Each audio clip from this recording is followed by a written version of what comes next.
RDC est une et indivisible. De la population et de tout le monde, c'est qu'il faut tout arrêter pour faire face à cette situation. Et que nous ferons de cette terre richement bénie un réel havre de paix, de prospérité et de progrès social.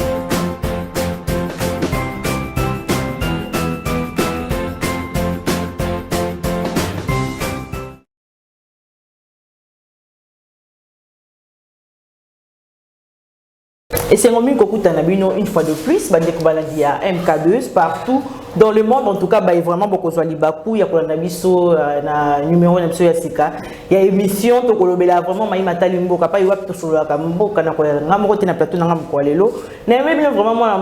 Chris Moukeni, futur député, en tout cas, il y a FDCA du sénateur Batou. Oui, bon, on a déjà profiter déjà pour quand même député à te éviter. Bonjour, moi, Chris Moukeni. Bonjour maman Graciela Bolenga. Mbote na bande konyo so balandi. Na présenté bango le lozé mokolo ya suka ya mois de janvier. Le 31 janvier donc baveza aussi la lelo. Vraiment. Na présenté baveux le meilleur na bande konyo so dans ali bakor landa biso. Bon ben l'homme de plan mikolo donc il retourne de sa mystique. Non, ils ont une organisation. Voilà, une meilleure organisation et ça là que succès et l'anga activité nous sommes besoin de saler la yango eza nango magité eza fruit pa ya hasardé eza fruit à préparation. On avait préparé bah activité na biso et puis nangolo nzambe et ça dit que connaître succès connaître les lots kabilu kunga tombé Chris Moukeni Orient tout le processus électoral puisque tout le maman ponami tout le monde ndeko Denis Kadi azo continuer ko sillonner tout le monde qui deuxième heure il y a opérationnel banda qui déjà opération d'identification na enrôlement et banda qui déjà est-ce que va avancer les alliés tout pénérer. Mais je crois que l'effet déjà que Kinshasa, Bandundu, Équateur est avancé suffisamment et que tu continues la deuxième ère, ça veut dire que le processus c'est ça la stagnation, ça veut dire qu'il est télémé ici comme côté. Tout ça qu'on a liboso, bande connu sur base de croire dans le processus électoral, tu as na bango ba embarquer vraiment dans train et élection parce que ezako tambola ezali ko kende ba o ba ko zalaki diba ba surtout kana suka penza que le 20 décembre élection ça na ngati mboka ba batika la libanda batika libanda lo lenge mo rande UDPS batika la libanda en 2006 donc je crois que le processus est malamu jusque là il n'y a pas à déplorer c'est vrai que na cadre et à opérationnalité moi ba faiblesse ezalaki mais n'a pas dit que bande qu'on a vu sur la CENI basé ko bunda mikolonyo so pour corriger ba erreur mais pour na kokende liboso ko kutana na calendrier électoral au ezala qui publié mais kasi 25 jours on a ba qui s'est repé ça m'a encore sauté na calendrier électoral. Non, je crois qu'il faut simplement compresser au moni tant que ba 25 jours wana je crois qu'ils avaient une marge au Seigneur qui n'a pas calcul parce que qui certainement tant que ça la projection ça la rappelle imprévu la kati et je crois que jusque là la CENI ne s'est pas encore déclaré que l'effet Yakoba qui c'est là Kinshasa na espace sur ouest wana 25 jours et ça a incident sur les calendriers jusque là ça n'a pas été dit donc nous considérons que les calendriers restent encore maintenus car un qui publié par l'élection vraiment un délai constitutionnel. Nous l'espérons, nous les pensons et nous les souhaitons. Très bien. Très bien, moi, avant de côté vraiment na maman pour actualité, d'aller vraiment il y a pas maintenant le bien le cambien de qu'on a vu sur on a vu nos communicateurs de Comanix Yenga au porte disparu jusqu'à présent. Et bien il y a LG, il y a moi na matata pogno. Ça qui suspension, suspendre qui est, mais il faudra qu'il ait sa position d'un point de presse, qui mukolo ya samedi, mais tout le monde inconnu, mimi accueilli, destination inconnue jusqu'à présent. Qu'est-ce qui se passe? Akasio clandestin au Mokonzambo Kalobaki Pene quoi jusqu'à présent non, la vérité c'est que le clandestin n'a pas été sauté. Tant que le cachot clandestin, il y a un bureau officiel à NRT. Il y a bisika au bazali comme même bateau sans que Babissikana ezala répertorié dans le service où ezali à ANER. Donc les lots tant que mokondambo kalobi il faut que la prison soit clandestin, la cachot soit au wana et kangama effectivement. Donc to sali moi ba recherche pour na koluka koyeba ici quand de Manix yenda Azali to se rendre effectivement compte que Azali na ba bureau où il y a ANER, ba bureau il y a ANER où Azali à Kinshasa. Il a été interpellé. Okay. Mais je crois que bah raison d'ango vraiment je suis pas précisé sur les raisons mais Nenetoyebi Manix s'apprêtait à faire un point de presse contre son parti politique et selon les informations que nous avons c'est son parti politique qui est allé un peu secouer les cocotiers pour que tant soit arrestation à Salama mais il est mieux placé pour que Aïbisabiso Maïno se relègue à temps où il est en liberté. Mais ce que nous on peut faire, c'est simplement de lui témoigner notre solidarité en tant qu'un de communicateurs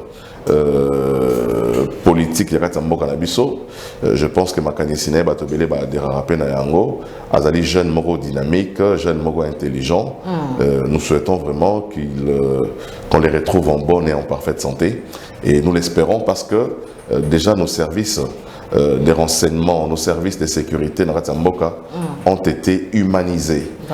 Toutes les personnes les lobaza interpellées dans ANER ata moko te kolobaki na ANER ba torturaki ngai na ANER nazaki victime ya ba n'habité il y a agression moko quelconque makambo nyonso banda Tshisekedi doit pouvoir ezala raté mais ANER ebeza ba service de sécurité et renseignement ceux qui bazana posta na yo ba ko zoyo ba yokayo donc je pense que d'ici tant moso semaine auto bandia wa tant moso pe lelo tolobi tout le monde appelle Ndeko Manix à qui on va poser des questions sur ma raison et arrestation d'Ewan.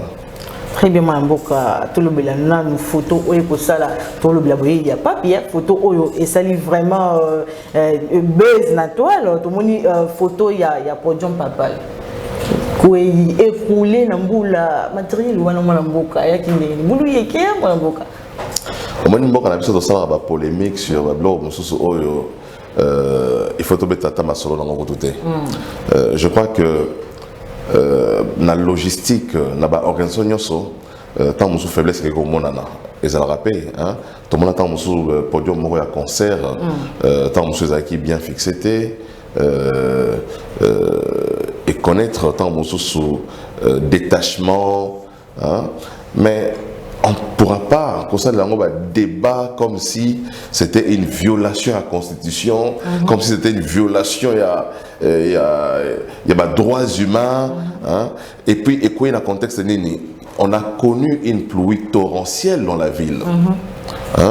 Je crois avant-hier, Mboula Makas et Betek Namboka, et Bouki Banzela, Mboula et Bouki Banzela, Banzela ils allaient impraticable à cause de la pluie, mais podium mais appels matériel au monta qui yango lorsqu'il y a une tempérie, il y a possibilité que tant mon peut excéder la violence Yamboula. Donc c'est pas pour autant que Toroluka est responsable à gauche, à droite, dès lors que ça a été encore remonté et en parfait état.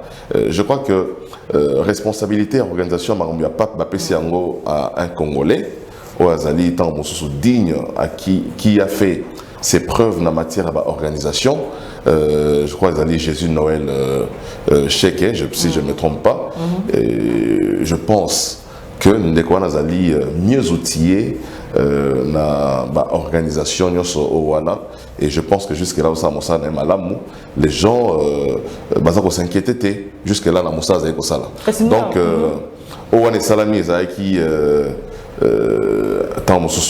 comme j'ai dit, intempérie, mais tout est parfait, tout est ok, et nous espérons que les choses vont très bien se dérouler.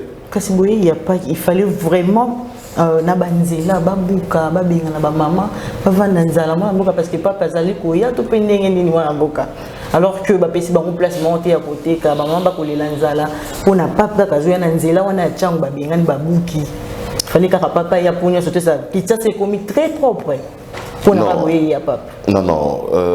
Je crois que Bitumba Moko au gouvernement provincial à Bundakanango, à Hôtel de Ville et Zalaka, destruction du marché pirate. Le marché pirate est allé mingi la Kinshasa. Bandeko bateka na bisika balabala wana ba pesa bango bisika pe pour na otekate. Je crois que la société Nyoso essaie moi un minimum d'organisation. Et ça, tout le monde a tongo quand libana lopango bimisi oche sani na wanote kape manga. Tango mboka basala yango basala bisika ya koteka ezali bisika ko sala bilanga ezali ba boutique ezali esika ko beta bale ezali esika ko sambela ezali. Mais kasi na mboka na biso awa to komisa wenze bisika Nyoso. Au monitina esika motuka il faut les kabato ba koti na kati ya nzela po bateka ya solo passe ezali na kati ya mboka ya solo il faut gouvernement na ba institution so ebunda pona ko la passe na kati ya mboka mais ba limite o ezali fixé na kati ya mibeko il faut moto nyonso aye ko la pe ko respecter yango. Donc je crois que ndako nyonso so ya mopaya eza mabete ko komba ndako po mopaya so ga zoya ndako nyonso na ndako nyonso ya Congo soki bakosala feti na ndako batiaka ata mwa peinture ndambo na ndako nyonso so boyamba mopaya bakombolaka ata ndako boni tokopekisa hôtel de ville abongisa Kinshasa po tozoyamba mopaya. Mais au-delà ya kobongisa po mopaya azali koya il faut ezala bizaleli na biso ya mikolo nyonso tosala yango pona pape te pape ya vandi na ba condition ya malamu na mboka ya zali tosala yango marché pirate eko continuer tosala yango pona biso moko pona bien-être na biso moko pona bovandi malamu ya biso moko papa koya kosala mikolo bale misato akozonga pa na bango tanga akozonga tokozongela so salité na biso ezala kwa tozui to bombika salité bon to bi papa leka nano soki papa leki tozongela bokono na biso bosoto na biso te makaniso zai kozwama pona ko bongisa ezala makanisi ya libela pour que to profiter na yango to cha bopeto na kati ya mboka pona libela kasi papi pakoye yo papa na Congo na Kinshasa précisément na mboka est-ce que apport nina ko memela biso ba na Congo visite à pape penza et ko représenter nini pa na yo mwana mboka pa na mboka to ko zela nini omoni papa azali na ba casquette mibale azali yambo moto ya ecclesia na otikotala na etando ike na bino awa na ba musulman baza ko benga ba bi ba musulman pe nyoso babima na balabala po bayamba pape ya solo mboka na biso ezali pape azala double qualité homme d'église Mazali pe homme d'État. Homme d'État parce que Vatican est considéré comme un État dans un État. Dans l'Italie. Donc, de ce point de vue-là, n'est pas Pazali Koya, ils ont besoin de matin au président des États-Unis, ils ont besoin de président Macron, ils ont besoin d'un chef d'État qui arrive. Mais en termes, il y a autres là. Je crois que. Tout le monde quoi est mais je crois que Koya a d'abord un gain moko moral. Moral parce que présence il y a pape nakati ya mboka ezali pe kotinda que mboka na bino nakati ya mitu ya bato ezala présent. Tango moto nyoso nakati ya mboka azali o azali na Corée ayebi ke pape azana Congo, ou azali na Grande-Bretagne, avec le pape azana Congo, ou azali na Chine, ou azali na Chypre, ou azali na Ukraine, ou azali na Russie, moto azali na Zambie, ou azali na Tanzanie, avec le pape azali na Congo, ça veut dire qu'il y a un regard du monde entier sur le Congo. C'est très important déjà, le fait que c'est un regard important sur le Congo. Quoique le message n'est pas encore lancé, mais tout le monde a les regards sur le Congo et tout le monde aura l'oreille pour savoir ce qui se passe au Congo avec l'arrivée du pape. Donc le message du pape sera un message fort, dans le sens que c'est un message moko et que touche le monde entier mobimba na o Italie maimanso mazali kolekana kati ya mboka na biso. Mais aussi moi je suis économiste de formation et ça peut n'avoir retombée économique parce que délégation à pape la délégation il y a pratiquement 2000 personnes. Quand il y a 2000 personnes à Kinshasa awa sur le plan il y a hébergement et ça a une incidence parce que hôtel na biso et il y a presse internationale ekozala awa bato ya ba église bakozala awa ba délégation ya pape ekozala awa donc créer moi boom moko économique na kati ya Kinshasa ekosala ke ekotombola mwa ndambo ya kita na kati ya Kinshasa bato ba ofuta ba hôtel bato ba ofuta restauration moto nyonso aza koteka mo eloko na ye akozwa occasion ya koteka eloko azali koteka bakosalela ba carburant donc misolo kotambola na kati ya mboka c'est un avantage économique pour le pays donc mais en ce qui concerne notre attente ya makasi oyo ezali kimia je crois que toza na kati ya ba organisation internationale oyo ezali mieux outillée que le pape pour mema kimia mais ba organisation wana ezali faillible ba échoué donc lelo personnellement naza ko croire que pape Azali Koya il n'a pas kimia na est de la République même si il va lancer un message de paix mais je crois que kimia et kozonga kana nzela ya mandoki ya bitumba o biso ba soda na biso ba mampinga o baza na front bako zongisa na kati ya mboka mais ba yes ba lobi azana la possibilité vraiment ko benda ndeko Kagame matoyi tout kwa yoka ezana moto moko ta ko benda Kagame matoyi lokola États-Unis ezana moto moko ta ko benda Kagame matoyi lokola France o baza ko zo misolo baza ko pesa ko bakisela ba millions de dollars pour n'avoir renforcé l'armée à Kagame donc je crois la meilleure manière et aussi ça m'a les alliés implication à l'État au bazar au siéger dans le Conseil des Nations Unies. Le pape ne siège pas au Conseil des Nations Unies. C'est vrai, comme j'ai dit, présence des anatons sur avantage moral. Est-ce que Kagame est catholique? Kagame est papa Tika Kota na Congo Kagame a Tiki.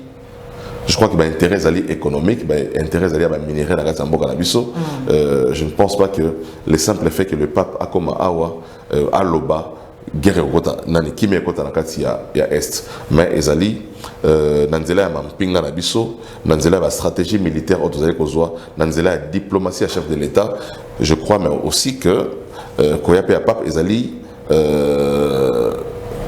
un des mécanismes diplomatiques au pays de jouer pour que effectivement Tomerako atténuer un peu la situation de l'Est de la République. Aujourd'hui, la situation sécuritaire, mais tout ce qui est en pape, tout qui que pape a accueilli l'élection par rapport à Makambu, vraiment le professeur André Mato, le premier vice-président de l'Assemblée nationale de Baki. Quand était catholique, vraiment aussi la voter président Félix Antoine Tshisekedi massivement parce qu'il a même le pape n'attendait. Non, je crois que le professeur Mbata est libre comme tout acteur politique, comme tout Congolais. Il y a Koloba, liberté d'expression, liberté d'opinion. Donc, au lobby, ils sont liés. Mais je ne pense pas que Papa Zoya, Namboka Morote, Papa Kendarapo, Salamamba élection. Papa Zali, homme d'église, Narabaki, Batouali Bosso, Bazali, bénéficiaire, il y a présence, il y a pape. Ezali bandeko catholique.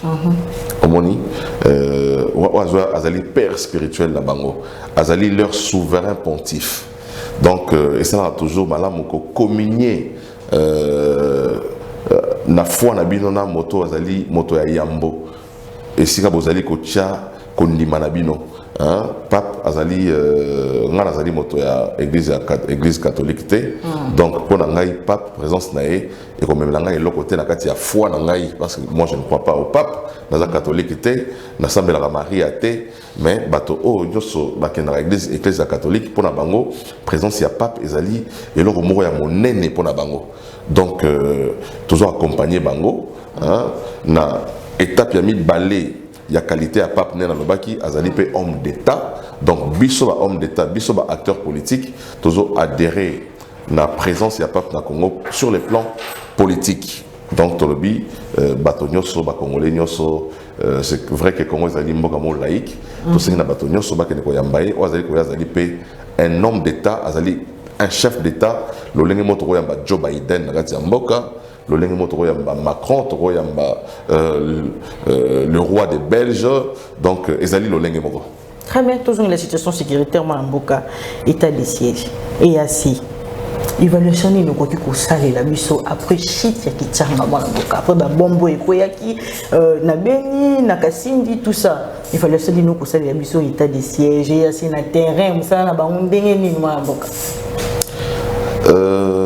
Oui, Boyebi, présence, il y a EAC. Ezali option au Mokonzamboka Levaki pour impliquer l'État africain au Bazali directement concerné à Ezali Kosama Nakatiamboka Nabiso. Ezali peut que l'État à témoin de ce qui se passe au Congo. Pour que l'affaire du Congo est affaire ya Congo na Rwanda et comme affaire ya région ya Grand Lac Mobimba. Donc je crois que c'est une des options au Mokondamboka Levaki pour la cause qui s'appelle Kimia Nakati ya Mboka Nabiso. Mais qu'est-ce qui s'est passé pour Simbaté l'action de Bango na terrain Mboka est pas suspecté Bango déjà suspect na mai matali guerre ya est Mboka. Omoni moto oyo azali victime ya agression na territoire naé azali victime ya kozanga kimia parce que bande wala so ya est ne ba ressentir yango bato liboso na poso na bango biso tozana Kinshasa awa toza ko compatir toza ko kabola mawa na pasi na bango mais bango ba ka passion na kati nzoto na bango ozomona c'est tout à fait normal que à un certain moment ba za na makanisi o wana mais je crois que le gouvernement de la République o azali mieux placé pour évaluer présence na apport ya EAC na kati ya territoire congolais à évaluer sur un monique présence ya bango ezali ko olia ko sunga situation et se dénouer mais présence na bango ezali ko amplifier cette situation. Le gouvernement de la République a relevé option yako kata avec EAC pour que azwa option étrali militaire ya biso moko Congo to bunda mais na kati ya bitumba pe zalaka so bande bazali ko bunda au mona kata mosusu puissance ya FARDC et zone ici banguna sima tant mosusu pe puissance ya banguna et puis zone sa FARDC sima et tumba zalaka bongo mais je crois que les forces armées de la RDC Bazali déterminé en découdre définitivement avec agresseur Yamboka Nabiso Ezali République ya Rwanda avec notre détermination engagement Nabiso et na makoki au gouvernement de la République Azali ko tchala sima ya mampinga Nabiso nous croyons que et longa Nabiso Azali so mosikate en tout cas tous allez croire et tozo senga na bande ko nyoso molende congolais nyoso azala conscient que mboka na biso lelo ezali victime ya likunya ba mboka ebele ezali victime ya bomengo oya biso bato balingi bazwa tozali victime ya richesse o nzamba pesa biso il faut tout protéger yango to préserver yango aux côtés du chef de l'État Oazali résolument engagé pour aussi sa bitumba. Si j'ai Kenya bakangaka na bombe ya Kasindi wane toi Kenya pour te dire Kenya peut faire partie ya EAC Mboka. Yango ba Congolais balingaki to bimande na EAC wana Mboka. Ma ko bimezali susu te. To sala ba onde na ba EAC ba onde ba ko souffrir quand de moko lobby. Au moins makambo eza ko toucher la sûreté nationale. Batraitera yango te loka masolo ya musique na plateau de télévision où rabeta ki na Kikwiti, Jiba beta ki na ngambo boye, fallait abeti boto na masolo ya sécurité interne na kati ya ba plateau de télévision. Je pense que ba service ezali habilité na osala mosala wana, ba osala mosala na bango, eza ba service non apparent. Biso toza politique toza apparent mais il y a des services de sécurité des services à renseignement ils ont des services non apparents yango mona bato mususu ba service à renseignement bala ta tenue militaire te bazala civil na kati na biso ndeko to musu aza cameraman na filmer biso roza la moto service à renseignement mais to éviter mais azape na kati aza intégré na vie sociale na kati ya mboka akendaka neti mosala aza osala caméra mais aza un rapport na sala rapport nyoso na ba service à renseignement donc ce sont des services non apparents mosala bon basalaka bachaka yango na place publique te liboso ya caméra te donc toza kotala ce qui importe c'est les résultats toza la ba résultats et les résultats toza la na gouvernement toza la na service nyoso o ezali ko travailler na mokodi ya mboka pour l'état de siège on le beli EAC évaluation état de siège EAC mais état de siège état de siège et songi école d'abiso état de siège yango nde bimisi kanda ya Kagame Parce que tant que Mboka a levé option pour décréter état de siège, pour militariser province ya Nord Kivu, na province ya Ituri, Bomoni, et s'il ba excursion, pardon, incursion, oyo, armée rwandaise va faire la Mboka na biso, état de siège pour la Rwanda, oyo, il y a la production à or, il y a la production à coltan et connaître sensiblement baisse parce que les hommes produits au yazan en côté, bané ko kota na kati ya mboka na biso pona ko yiba yango, copier ba ressources na biso ko boma pour que nous que la yango bateau oyo ba multinational. Mais les lois avec l'état de siège et ça et réduire l'activité oyo ba mona kati ya mboka na biso, il y a ba pillage ba ressources et ça que Rwanda a zo connaître o ba bengi asphyxie économique. La vérité aujourd'hui c'est que Rwanda a un problème na ba partenaire na e.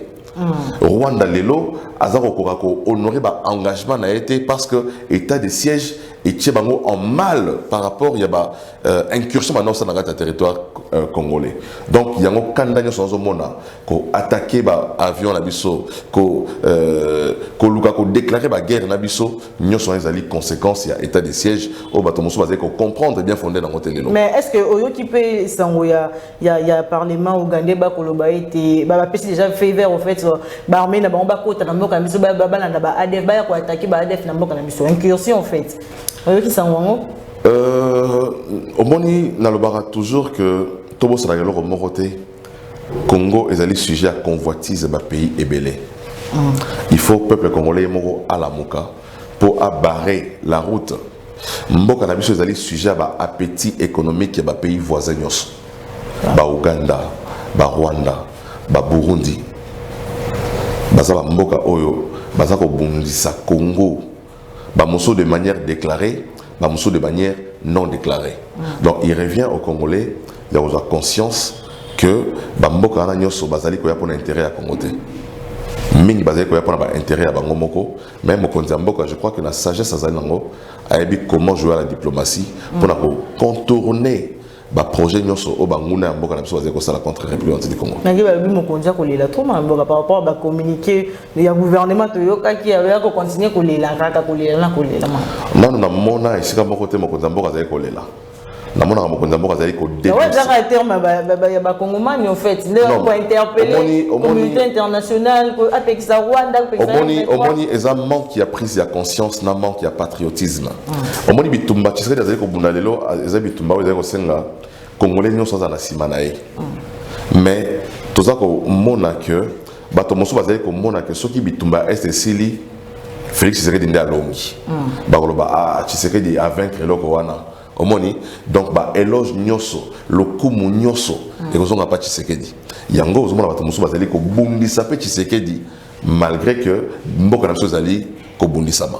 Olia ko bundisa Rwanda, bon baza ko bundisa Tshisekedi. Olia ko bundisa complot international, bon baza ko bundisa Tshisekedi parce que baza ko kanisa que soki etumba wana esili Tshisekedi nde arobima moto alokumu fierté nyosona omoni babé côté na bilan na e pour bilan na e beba il faut guerre continuer na est pour bilan na e beba il faut territoire na biso ezala toujours entre les mains ya banguna ozomona on les a ba calcul politicien ozomona normalement il faut tout la qui ça sens na biso ya patriotisme parce que bitumbazali ko ezana est ezako toucher directement ba ndeko na biso ba congolais ezali kambo ya Tshisekedi te ezali kambo ya UDPS te ezali kambo ya Union Sacrée te ezali kambo ya mboka ezali victime ya complot mboka ezali menacé ezako senga biso nyoso toza sima ya mokonzi ya mboka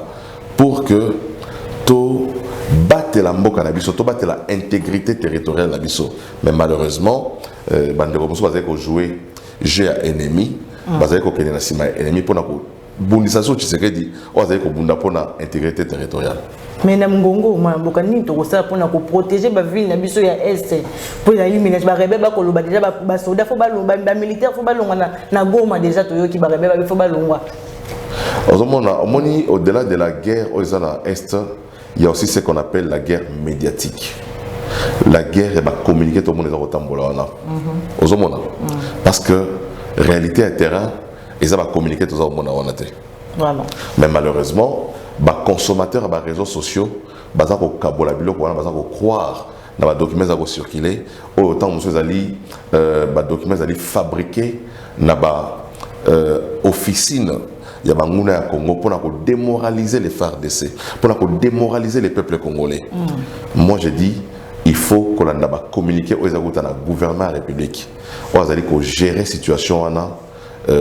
Na bandeli kilo na suka nango soki to andika moto na moto azo komelo balingi na réseaux sociaux to kaboli yango bato batangi balobi basali boy je crois que eza ko jouer na notre psychologie eza ko affaiblir l'ensemble du peuple congolais. Mais quand même il y a un rapport peut-être ça ni pour protéger ba ville au moins on a ko protéger ba ville na biso. Je crois que le gouvernement de la République abi mosala ko sala mampinga na biso zali déjà ko bunda ba service na biso ya renseignement ba service ya sécurité les ko sala mosala. Ce n'est pas donné à ce que ba tcha yango na lobaki na place publique mosala zali ko sala au moment opportun ba résultat na ngopé ozala palpable. Très bien mboka tozonga mamuke toyokaki maman Olive Lombe wazali bongo première dame honoraire. Il y a une vérité au fait, l'affaire de Cambodge, vraiment 680 000 euros, président honoraire Joseph Kabila Kabane, il y a une maman Olive Lombe qui réaction les amis.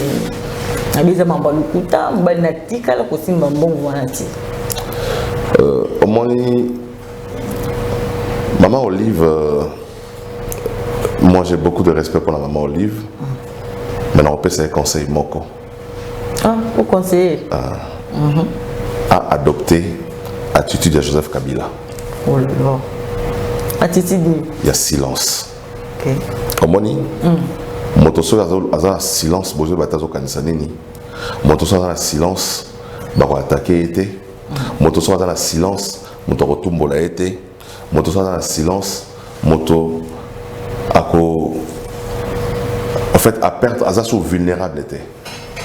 Je crois que maman Denise, maman Olive, il faut adopter même attitude,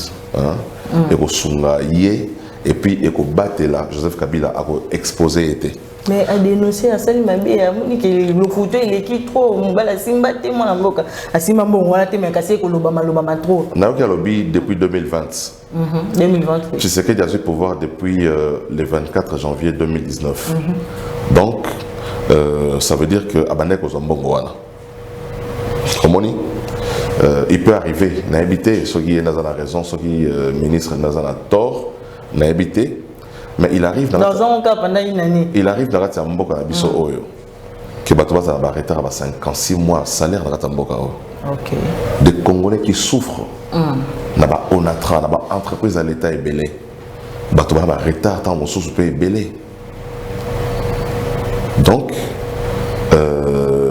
président Joseph Kabila, il a déjà Kozwa, Mbongo est belé en tant que sénateur à vie. Alors, Mbongo a Sénat, avec Kozwa Pétan Mbongo, ancien président de la République, Toyebi, à part la révélation de Totikoyoka, je crois que Soki, Yako Bongisa, Ezali, gouvernement de la République, ou ayo qui ba interpellation na ayo qui mbela maman Olive ako meka ko régulariser situation à mona mboka Joseph Kabila ozomona. Donc et puis ayebi ba voix aux ali indiqué pour nako atteindre ba autorité ya mboka Kinshasa, mboka Congo ou bazali ko gérer makambo ya misolo wana ba ko sa mokanda batindi yango na ministère batie copie pour information la président de la République tant Mosopé a bagité que Kabila zoraté pour que ba traiter non na lobité copie pour information copie pour information na mokonzi ya mboka ba ebisa que tala banda mokolo hotel mokonzi ya mboka Joseph Kabila a ozo mbongo na yewana te basala na ba voix o ezali officielle mais quand na ba place ya télévision na ba rencontre où Ezali prévue, je crois que Ezali a exposé Joseph Kabila où Ezali moto ya Kimia, Ezali moto ya silence, où Ezali en tout cas que Batungisa Kimia n'a été. Okay. La lecture que moi j'ai fait à Joseph Kabila, Azana Posa, il y a motungicité. a travaillé ma casse pendant 18 ans, azana posa au paiement, azana posa ba moto qui a un problème pembeni na été. Vraiment. Donc on a le maman Olive, il faut adopter même attitude de Joseph Kabila aux Izali il y a kimia. Bon, Mambalobi, na bateau va travailler dans l'obscurité, dans l'ombre, pour la vocabulaire, na mobile na e. Akosi. Oyebi Congolais nyoso alindimaka libala Kabila na Tshisekedi te. Biso nyoso oyo. To boyaka yango. Ba politicien belé ba boyaka mabi eza mariage contre nature. Oyoka ba Mike Mukebai na balabala azoyemba fa chitelema boma libala e poto bengana Kabila. Omoni. Donc même les acteurs politiques balingaka libala ya Félix te na Kabila. Mais pour la Tshisekedi des qui FCC qui va coaliser constitutionnel. C'est la constitution qui avait imposé l'Ibala Owana. Parce qu'il fallait qu'on ait la coalition, non pas la cohabitation. Mais tant qu'on a dit que l'Ibala Yango est tamboli malamoté. Abomaki Yango.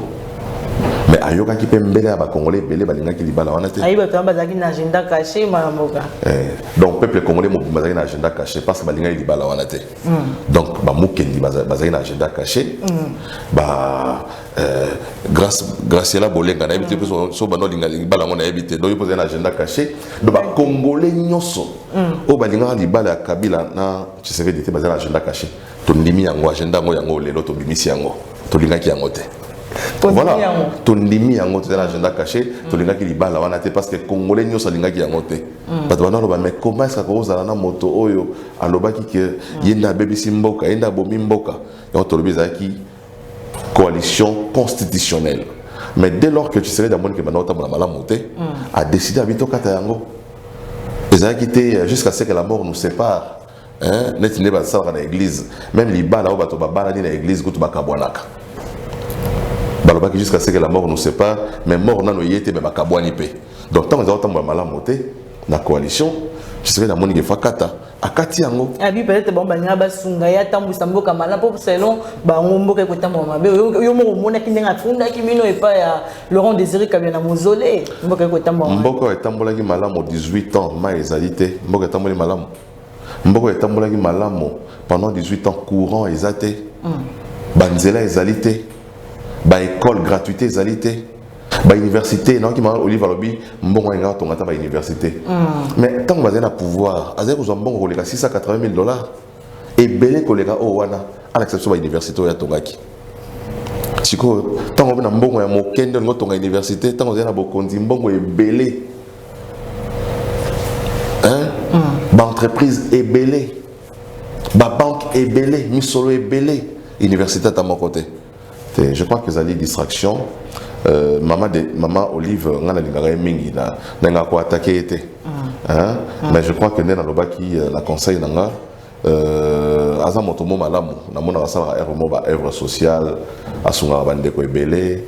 Parce que tu peux bien aussi planer ma casse, mamboka. Non, Azam Otote. Œuvre naïe. Mais attends, ça t'en a pas trouvé à se plaindre naïe. Au moins tu vas te mousser dans la église, bah quand tu rappelles bah secte. Même ça, tu n'as pas se plaindre, puis vas-y à la bango. Batonio soit linga nzambe te. Et à mon tour soit linga satana. Ce n'est pas pour mon tour lingi satana que satana va monter balamu. Na lobi te maman Oliva satana te. Mais na lobi ko linga za choix ya moto na moto. Bato muso ba ko linga ye, ba muso ba ko linga ye te. Ezali choix ya moto na moto. Même satana ne na lobi azape na ba démon ba ndimela ka ye. Nzamba za na ba ange na ye. Satana pas na ba démon na ye. Donc quand ezana bato na ba ndimela kango. Donc Torobo a été bateau balanda moto wana puna balobia moto malamu c'est bien Torobo a été Torobo pexapete ba oba boye ba bitbiso linga moto wana taza moto mabe Torobo pexapete donc moto na moto za liberté ta ko linga moto to ya ko boya moto mosusu kasi ni nekolika na partie na banto ko mona ba départ mais si to le goboshab alongo etunda kasi l'homme ya Yémen pas l'homme maboka qu'est-ce qui se passe la peut perdre partie nyoso so que perdre pouvoir et comme Arabongo parti nyoso ceux qui perdent pouvoir et perdent la paix bateau basala qui pouvoir wana donc bango tout temps soit résister ti lelo bazaki Bah monsieur Zarou la première année quand a boy temps au pouvoir échanger bato basili. Bah on a monné autour 4 ans encore. Moi bato misato batikali dan. Bato misato. Kasi bato batikali kuna misato. Misato te perdu batikali 3 personnes. Batikali misato. Oh. Bah nyos ba okende basili batikali misato. Donc ce qu'on est pour ça la bonne silence il y a moi mboka Joseph Kabila to pendenge babaina bango muta ko lobate to pendenge ni. Au moins bato peut perdre ba comprendre que Joseph Kabila mamba peut perdre en état la réalité. Oh, autorité morale état Italie ata mukete. Yo so mona Joseph Kabila na réunion peut perdre. So mona image moi Joseph Kabila na réunion peut perdre. So mona Joseph Kabila na siège peut perdre. Il y a un message à tenir là-bas, mais on ne va pas comprendre la raté. Ozo mona, bazo kangama na yema makasi, alingi bangote, alingi magambwana te, bazo kangama na makasi. Hein? Oyo raté que Joseph Kabila a regretté de Bocha Balongwe. Alors barani magambo détaillé. Oyo raté que Joseph Kabila a regretté parce que bango vie politique d'abord il faut continuer. Joseph Kabila a commis sénateur à vie. Ça veut dire que la constitution de la République démocratique du Congo et puis si Joseph Kabila et Sika Oyakovanda a bougé té et ça Sénat. Mais bango faut pas continuer vie politique na bango. Vraiment. Voilà, bah continuer vie politique na bango na parti politique oyo. Bazo mona que secrétaire permanent na bango tout ça fait 10 mois Kabila est mort ya baraité. Oh. 10 mois. Ça va bientôt faire une année que Chader a coûté dans la Kabila té. Kabila ya mbarapé bango té a changé ba numéro na téléphone. Donc, je suis allé à la combat PPRD, je suis allé à la Kabila té. Oh, tu es dans le enrôlement té. Ils ont mécanisé à Chadar. Ils ont mécanisé à Chadar. Non, mais élection, ça la pour le peuple, pour le parti politique. En 2006, tu as une élection sans UDPS. Élection, ça a raté. Élection, ça a raté. Tu as sans UDPS, élection, et Zalaki. Mais, bazo boya ko sala enrôlement bazo copier UDPS mais bazo copier UDPS mabé. Ils ont adopté toute la politique au UDPS à Salara en 2006 yango bango bazo sala. La politique UDPS à Salara en 2011 yango bango bazo sala. UDPS a reconnu ça té présence il y a motoné na CENI. Abi muto azana CENI kuna biso UDPS otindi été mais ça muto UDPS na CENI. Donc bango pe lelo bato a PPRD bazana kati ya CENI bazo reconnaître bango té. Bango P, baboy ko kende enrôlement lelo, nenge UDPS baboy ko kende référendum, nenge UDPS baboy ko kende élection en 2006. On a vu bazo copier UDPS, mais bazo copier UDPS mabé. Donc lelo, bazo ko sacrifier jeunesse aux anakati à PPRD. Et je lance un message na ba jeune nyos banakati à PPRD. OK. Oh ba si bino se faire enrôler té. Oh ba si bino kende élection té alors que bozana ba ambition. Bolo ba parti politique aux alliés viables bokota bokeko exprimer ba ambition la bino ba jeune lora ba Aristote Ngarime ba Papi Moussa ba Jean-Pierre Belessi ba na nyosa mayele bozana PPRD o wana bokene ba parti politique mosusu bokota bozala ba candidat parce que ça avenir na bino nde baza ko bebisa ba kuluto bazo bebisa avenir na bino bozana bato ba jeune baza ko croire na bino bokene ba parti politique mosusu bokota bo exprimer ambition na bino boya na assemblée nationale boya na assemblée provinciale boya ko lakisa maele na bino boya ko aider mboka za na posa na bino donc batata wana o bazwa ko pekisa bino bokende enrôlement bokende élection té bokozala ba candidat té baza ko sacrifier jeunesse na bino baza ko sacrifier avenir na bino. Très bien, Mamboka, tu comme une souka émission, kasi, tu retournes yo dernière question, Mamboka. Tu évites urgence, il y a loi Tchani, il y a deux pères et des mères, qui déjà le 15 mars, ça le bien pour marcher, pour loi et c'est la cocotte en Assemblée nationale. L'urgence, non, Mamboka. Noël Tchani, Azad député nationalité. Azali, Mokoyaba Congolais, ou Azali proposition de loi naé. A trouvé là un député national à même l'Assemblée nationale député Yango Kombo Naé Tingi Pouloulou. Dès lors que Noël Tchani a petit Tingi Pouloulou loi wana et ça sur loi Noël Tchani et commis loi Yantingi Oazali député national. Et puis prérogative aux Ezali ako aligné dans ordre du jour. Ba matière Ezali prérogative aux Ezali et Pessameli la conférence des présidents, il y a un parti politique, il y a commission permanente na kati et Assemblée nationale. Il revient au bureau de l'Assemblée nationale, il revient aux députés qui sont membres, il y a conférence des présidents, de sélectionner les matières qui seront alignées dans la session Otozo Banda Awa, session en mars. Donc, il ne faut pas que Noël Tchani a une prérogative aux alliés a été, malgré qu'il a la liberté comme Congolais, malgré qu'il a auteur intellectuel, il y a proposition de loi au Wana, mais il y a yété. Atika ba député basa mosala na bango na kimia nyoso a perturbé les travaux de l'Assemblée nationale parce que aligné à tout prix proposition de loi à table, ce sont les députés qui vont juger de l'opportunité et de la nécessité de aligner loi naie na session en mars au Fungwama. Ce qui va monique que session de mars, session de septembre, et Zali va entendre la session de septembre 2023. Donc, les députés nationaux vont juger l'opportunité de aligner une loi parce que la matière pézali est belée vendue dans le bureau de l'Assemblée nationale autant que nous aligné. Ce qui est moyenne neti 50 députés nationaux au basali la proposition de loi au moment que la loi ne soit pas examinée va adopter au cours d'une session session moko et ça là à 3 mois. Donc dans 3 mois à session, je ne pense pas que les députés vont épuiser la matière aux alliés enregistrée dans le bureau il y a l'Assemblée nationale. Donc, atika ba député ba samosala na bango en toute sérénité. Azali moto amaele bon loi na ye. Yo mona ba ndenge ni loi. Non mais moto pe na tangi loi ngwazata. Au moins il batonyo so ça ba. Batonyo so ba des pères et des mères, des pères et des mères. Loi Noël Tchani moto mokoté si atangi yango. Il avait dit que la primeur il y a proposition de loi naé ils ont réservé aux députés nationaux. Okay. Donc dès lors que Kota na kati Assemblée nationale va multiplier on a pas ça va député ba kabla ba examiner yango donc motona atangi yango te.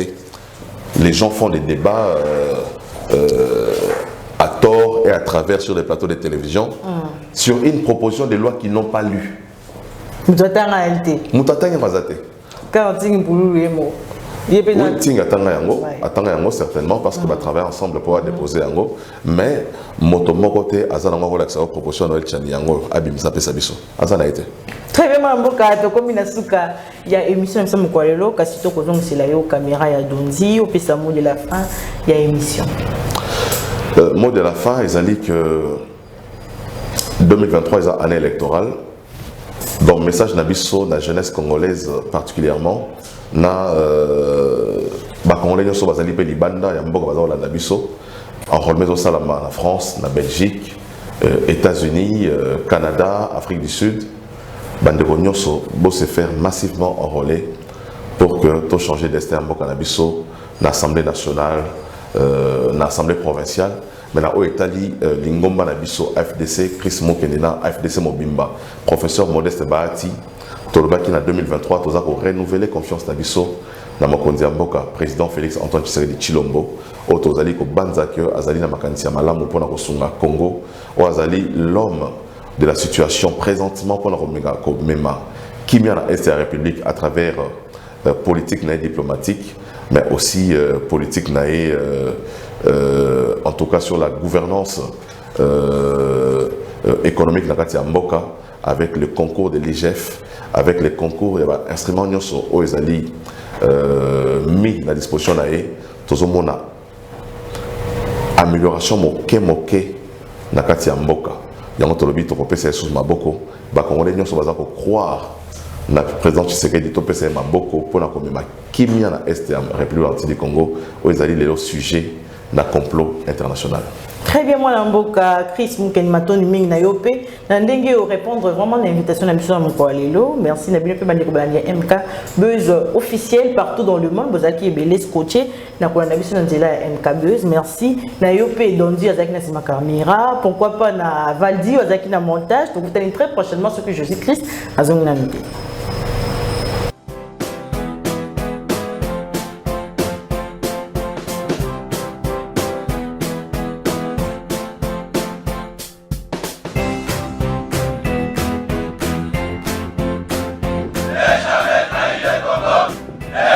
Jamais, RDC est une et indivisible. De la population et de tout le monde, c'est qu'il faut tout arrêter pour faire face à cette situation. Et que nous ferons de cette terre richement bénie un réel havre de paix, de prospérité et de progrès social.